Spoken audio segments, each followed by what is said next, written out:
our hard-working municipal mayor, Attorney Joby P. Amata.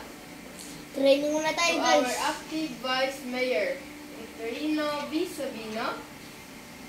To our diligent public schools district supervisor, Dr. Rogelio S. Bue.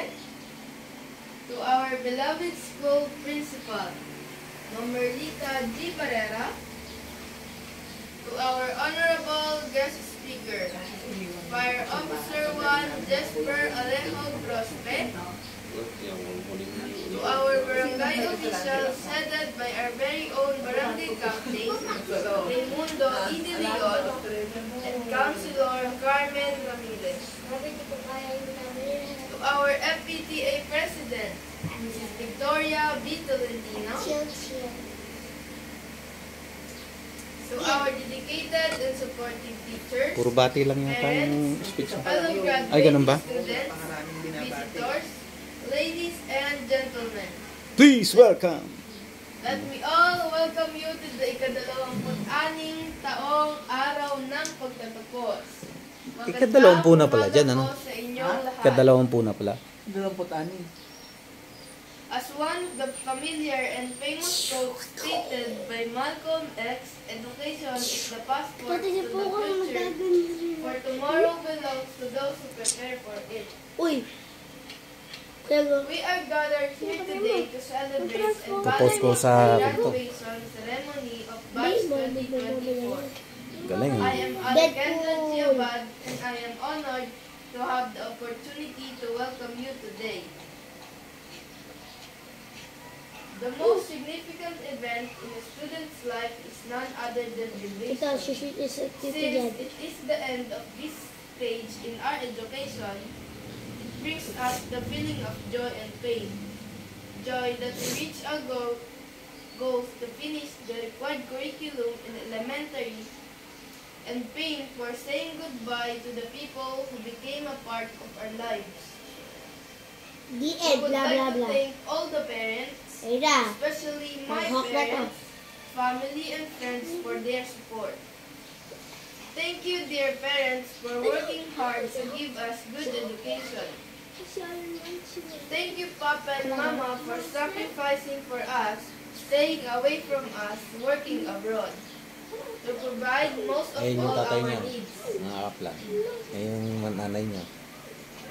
We are happy. Wala pa kayo mga I am kamay? happy that you are here with us today because this is a milestone for us.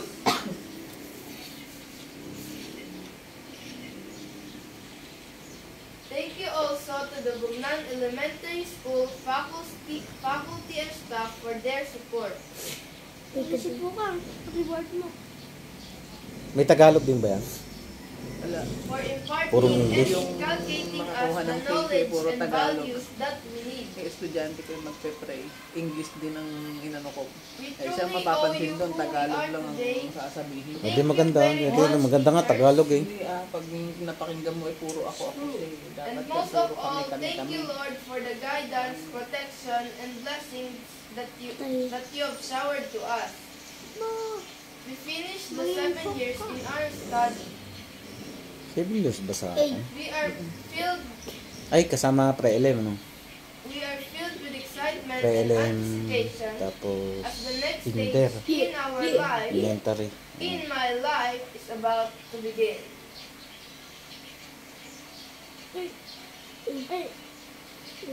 And so, to our dear parents, honorable guests, in behalf of this graduating class, it is my pleasure to welcome you to witness this year's graduation ceremony. Basta. Basta. Very soon, we shall march down on this very stage one by one to receive our awards and diplomas.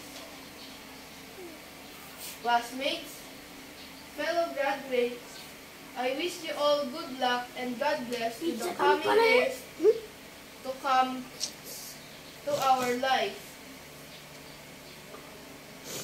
May the years to come be kind to us, and may the Lord and His wisdom bless us with success Ito. Thank you very much. Once again, welcome and good morning. Woo! That's all, folks. Oo, ikaw naman. Yan naman yung isa. Out a seed very deep, so deep. They daily that life live fast. Kasama rin si Ramram sa kwan. Ay, may intermission din pala. Sa ano yan, sa recognition naman siya. Mm. Sabitan. The raindrops bright. The little plant heard and it grows to see. Tiyaga kon din eh. With honor din eh. The outside world will be. Puro abad nga sila dyan. Oh, Isa isa pa. pa. Isa pa. Okay. Oo, wala na. Oo. I study hard. Yuck. I Study hard. Every day in school. I do my homework before I Lalaksan mo sinabi I eh. follow my teacher when they say, just do your best and have a successful Nakatagilid pa yan ah. Oh.